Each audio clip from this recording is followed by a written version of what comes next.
Yes, I did. Did you look in the coffin to ascertain that she was, in fact, dead? Yes. Did anyone see you do that? As a matter of fact, Commissioner Donnelly was standing right next to me. He even opened the coffin lid so I could look inside. Max Scorpio was in the room somewhere, but I can't testify as to what he saw. Well, is it safe to assume that when this dead woman appeared before you, after the funeral, made up to look like a ghost, that you were somewhat shocked? I thought I was losing my mind. I mean, a little more every day. Seeing Felicia it was just the last straw, that's all. Go on, if you can elaborate. Well, it was progressive, this haunting. First, it started with phone calls after I thought Felicia was dead. Anyway, the phone calls became more and more frequent. My cable television was rigged so that when I turned on the TV, I'd find Felicia on every channel. I'd get messages from her on my computer. Even when the equipment wasn't on, I'd just be sitting there and the screen would come up and words would start printing across the screen. It was harrowing, to say the least. I could imagine. Doctor, would you like a minute? No, I'm fine. All right, moving on. Eventually, Miss Jones came to the hospital and confronted you directly. Is that right? Yes, that's right. Tell the court what happened. I was working late in my office, and she showed up on the other side of the door. I mean, first it was whispers, and then it got louder and louder. What did she say? She said things like, come to me, Ryan. I'm here for you, Ryan. Things like that. And there was no doubt in your mind that it was Felicia? No, none whatsoever. I recognized her voice. How did you react? Well, by this time, the games that they'd been playing on me had taken the desired effect. I was very confused. I was disoriented. And I think I wanted her to be alive so badly that I'd actually begun to convince myself that the unthinkable was possible. I was frightened, too. Your Honor, the witness has rambled on for so long, I've forgotten to question. Is that an objection, Counselor, or a protest, an observation? Objection, Your Honor. Overruled. Dr. Chamberlain, you stated that you were frightened. Yes. Why? If you loved this woman so much. You have to understand how confused I was, how disoriented I really was. I believed that Felicia was dead. And yet there she was, right in front of me. I thought I was looking at a ghost. Her skin was kind of grayish white.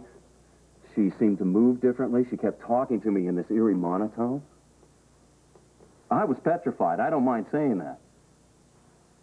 I really thought she could hurt me, and there is somewhat of a history in that area, you know. Indeed.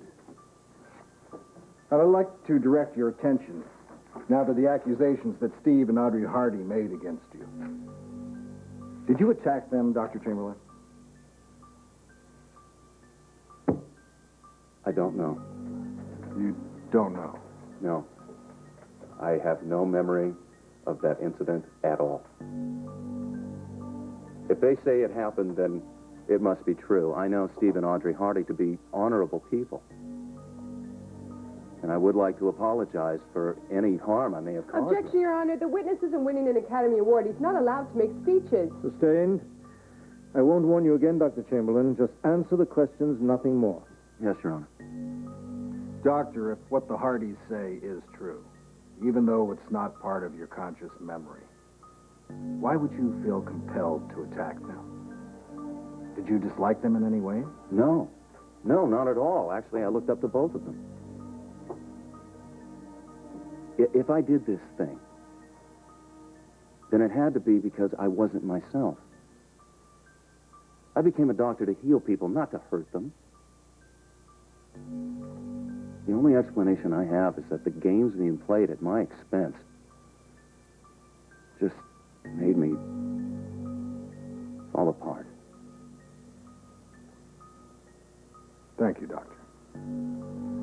No further questions, Your Honor. We'll take a 15-minute recess before cross-examination. All right.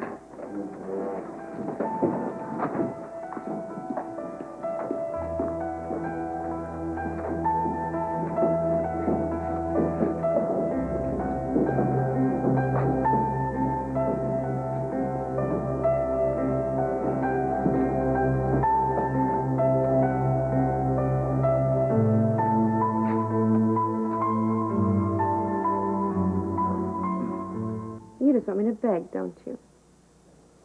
I thought you missed me. Well, it's all right. Mistakes happen. All right. What mistakes?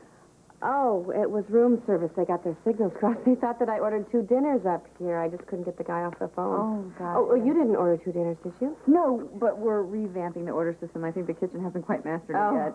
That must, yes. Did you read all the deception stuff? Well, yes, I think I'm up on the basics. Good. I jotted down a few things here. Different people that I've worked with, you know, their different kind of personalities and quirks, things that I think will help you. Wow. Very nice. Thank you. Well, I'm into helping people today. Really? Yeah. Who else did you shine your light on? Jenny and Paul are, I guess you don't know that the Ashton divorce is final. Felicia Jones came to you at the hospital. Yes, that's right. Why's that? Because she tried to kill me at the cabin. Well, I'm not asking you about the cabin. I'm asking you what Felicia Jones did to you to threaten you at the hospital. Oh, she was stalking me, chasing me. Did she have a weapon? No. Did she make menacing gestures? No. And yet you were so afraid of a ghost weighing no more than 110 pounds soaking wet? You're quite the He-Man, aren't you, Dr. Chamberlain? Objection. Badgering the witness. Sustained. Did Felicia Jones chase you into the morgue? I don't remember. Oh, I see. Is this the part where your memory fails you? Your Honor, this is outrageous. She's sneering at my client. Miss Holmes, you will refrain from sneering at the witness. Sorry, Your Honor. Dr. Chamberlain, on this most terrifying of nights, is it your testimony that you were also frightened for your life when Felicia Jones was hiding from you? And when you pulled the sheet off of her that was covering her, you said to her, and now you're going to have to die for real? I never said that. Were you reacting to terror when you tried to kill her? I never did that. Was it fear when you knocked her to the ground? I never laid a hand on her. I would never hurt Felicia. Bailiff? Your Honor, I'd like to introduce this autopsy knife, and please enter it as People's Exhibit 11. Oh, Thank you. Dr. Chamberlain, do you recognize this knife? No. Have you ever seen it before? I've seen a lot of autopsy knives. I don't think I could pick that one out of a crowd. Isn't this the knife that you used to threaten Felicia until Max Scorpio wrestled it away from you? I told you, I never threatened Felicia with anything. Well, then, can you explain to the court why your fingerprints are all over it? No, I can't. All I can explain to the court is that I never did anything to hurt or threaten Felicia. Oh, that's right, I forgot. You were the one in fear of your life. Yes. Bailiff, was it that same fear that prompted you to go over to Stephen Audrey Hardy's house and viciously attack them? As I Early stated the next earlier, morning? I have no recollection of the whole incident. Quite the memory you have. Must come in handy. objection. Withdrawn. No further questions, Your Honor.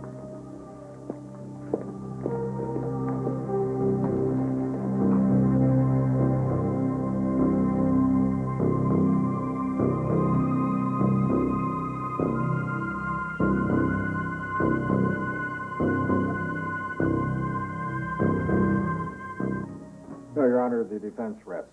I'm going to call a recess before we hear final arguments. All right.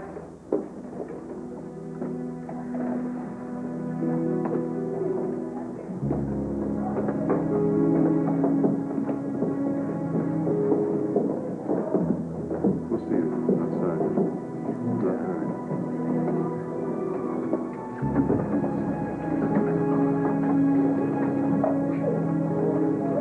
Come on, Felicia, remember what I said about not letting them get to you now? I watched the jury. They bought every word he said. I was watching them, too. There's no telling what they might be thinking. Again, Mac. I've been down this road before. Ryan managed to make a mockery out of everything this place stands for the last time, and I have the sick feeling that he's going to do it again.